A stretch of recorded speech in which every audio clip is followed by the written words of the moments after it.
غیر معمولی بالکل ایک غیر معمولی صلاحیت کے لوگ تھے.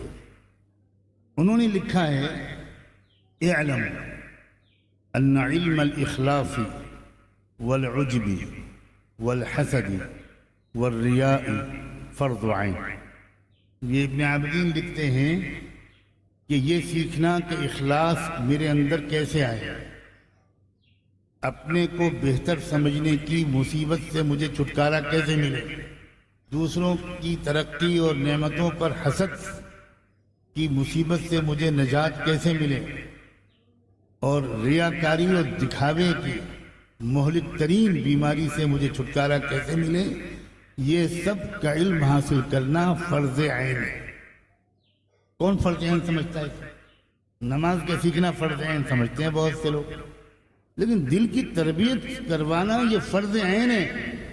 کچھ لوگ سیکھ لیں اور باقی لوگ نہ سیکھیں، یہ ان قسم کے فرائض میں سے نہیں ہے. اور وَمِثْلُهَا غَيْرُهَا، یہ تو انہوں نے 3-4 چیزیں گنا دی بطور مثال. اخلاص ہے، خود پسندی اور اپنے کو زیادہ بہتر سمجھنا، جلسی اور حسد کی بیماری، ریاکاری اور دکھاوے کی بیماری. جو کام انسان جس کوالٹی کے ساتھ دوسروں کے سامنے کرتا ہے، جب تک وہ اسی اہتمام اور کوالٹی کے ساتھ تنہائی میں نہیں کرے گا، اس کا مطلب یہ ہے کہ وہ جو کچھ کر رہا تھا وہ ریاکاری. یہ علامت ہے. ہم سب جائزہ لیں، اگر ہم دوسروں کے سامنے نماز پڑھ رہے ہوتے ہیں تو وہ نماز ہماری، اور وہ تنہائی کی نماز ہے، اگر دونوں یکساں ہیں تو بہت اچھا. اور اگر دونوں میں فرق ہے تو اس کا صاف مطلب یہ ہے کہ ہم ریاکار ہیں، جو کر رہے ہیں وہ دکھانے کے لیے کر رہے ہیں، اللہ کے لیے کر ہی نہیں کر رہے. کیونکہ اللہ تو تنہائی میں بھی دیکھ رہا ہے، سب کے سامنے بھی دیکھ رہا ہے. یہ آسان سے اپنے کو ڈائیگنوز کرنے کے لیے میں نے ایک ترکیب بتائی. یہ ترکیب ہے، بہت اور کچھ باتیں علامتیں ہیں اس کی، لیکن یہ بالکل سیدھی سادھی بات ہے. اس کے بعد کہتے ہیں علامہ ابن عابدین وغیرہ من آفات النفوس. اب جو دل کی مصیبتیں ہیں، بیماریاں ہیں، ان سے بچنے کا علم حاصل کرنا، ترکیب سیکھنا، کوشش کرنا، محنت کرنا، مشق کرنا، یہ سب بھی فرض ہیں. دل کی بیماریوں میں کیا گنایا؟ سب سے پہلے تکبر، کالکبر والشح والحقد والغش والغضب والعداوة والبغضاء والطمع والبخل والبطر والخيلاء والخيانة والمداهنة والاستكبار عن الحق والمكر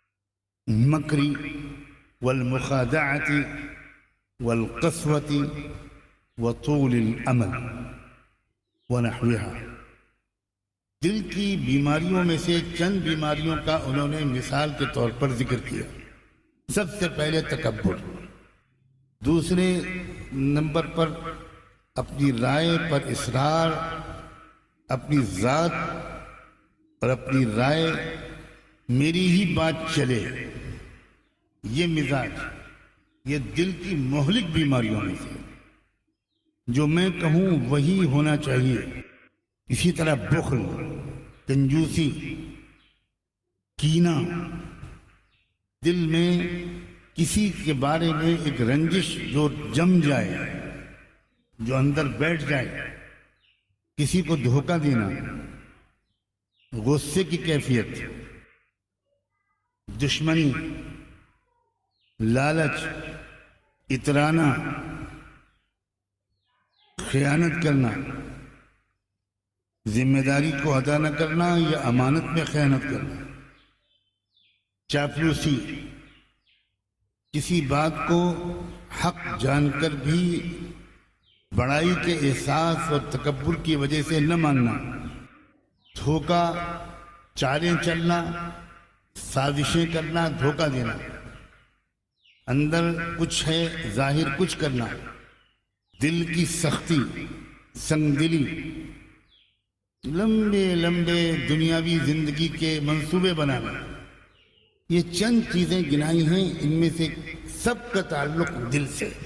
اس میں زبان کے گناہ نہیں گنائے گئے، اس میں آنکھوں کے گناہ نہیں گنائے گئے، اس میں پیٹ کے اور شرمگاہ کے گناہ نہیں گنائے گئے۔ صرف ایک تکبر کی بات میں دو چار جملے میں کہہ دوں، اللہ کی پناہ، کس شخص کے دل میں رائی کے دانے کے برابر تکبر ہو، اللہ کے رسول کہتے ہیں کہ جنت کی خوشبو نہیں سنتی۔ ہو سکتا ہے وہ نفلیں پڑھتا ہو سکتا ہے وہ مدرسے کا ذمہ دار ہو سکتا ہے وہ تراویح پڑھاتا ہو سکتا ہے وہ بخاری پڑھاتا ہو سکتا ہے وہ حج اور عمرے کرتا ہو سکتا ہے وہ خانقاہ چلاتا ہو، سب کچھ کرتا، اور اگر تکبر ہے، حضور فرما رہے ہیں جنت کی خوشبو نہیں سنتی۔ ایک علامت جانو، سنو، کیسے آپ جانو گے کہ آپ کے اندر تکبر؟ بہت علامتیں ہیں، ایک گناتا ہوں۔ اگر آپ کو کوئی بڑا نصیحت کرے اور آپ کو وہ اچھی نہ لگے، اس کا مطلب یہ ہے کہ دل تکبر سے بھرا ہوا ہے۔ یہ میں بہت ہی آسان بات کہہ رہا ہوں، جس میں انسان جس طرح اپنا بخار چیک کر لیتا ہے، اسی طرح یہ چیک کر سکتا ہے کہ میرے اندر تکبر ہے کہ نہیں۔ اور نصیحت کرتے وقت آپ کے دل کی کیفیت آپ کے چہرے سے ظاہر ہوتی ہے، آپ اس کو چھپا نہیں سکتے، بالکل نہیں۔ 100% جھوٹ بولتا ہے وہ شخص جس کے چہرے سے ناپسندیدگی ظاہر ہو رہی ہے اور وہ اب پوچھنے پر کہتا ہے کہ نہیں وہ تو بہت اچھا ہے۔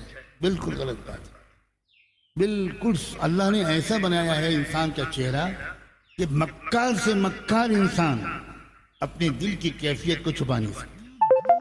عجیب اللہ تعالیٰ کی یہ بناوٹ ہے، چھپا ہی نہیں سکتا۔ اگر کوئی نصیحت کر رہا ہے ہم کو، کوئی سمجھا رہا ہے اور دل میں اندر سے بے پناہ شکریہ کا جذبہ آ رہا ہے، اللہ اللہ کیا ہے، میں آپ کے احسان کا کیسے بدلہ چکا سکتا، یہ کیفیت اندر ہے، تشکر کی، امتنان کی، احسان ماننے کی، شکر گزاری کی، تب تکبر نہیں۔ اذا قیل له اتق اللہ اخذته العزت بالاذن، یہ اسی کردار کے بارے میں قرآن میں اور یہ منافقین کے بارے میں۔ اولاد آج کل 99.9% ایسی ہے کہ اپنی ماں اور باپ سے زیادہ باپ کی نصیحتوں کو اولاد اچھا نہیں مانتی، برا مانتی، اسی لیے ناکام ہے، سب ناکام۔ سیدنا عمر کا یہ جملہ کوئی معمولی جملہ تھوڑی ہے کہ رحم اللہ امرأ اہدی الی عیوبی۔ وار عمر، الفاظ آپ کچھ اور بھی تو بول سکتے تھے، رحم اللہ امرأ نبہنی علی عیوبی، نبأنی بعیوبی، لیکن اہدی الی عیوبی۔ حضرت عمر کہتے ہیں کہ اللہ ہی بس اس کو جزا دے، بہترین انعام دے، اپنی رحمتوں سے نواز دے، جو مجھے میری برائیاں گفٹ کے طور پر پیش کرے، ہدیہ دے۔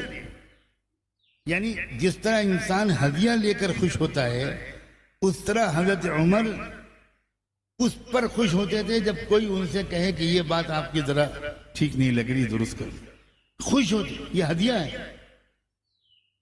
یہ غیر معمولی صاف ستھرے دل کی علامت ہے۔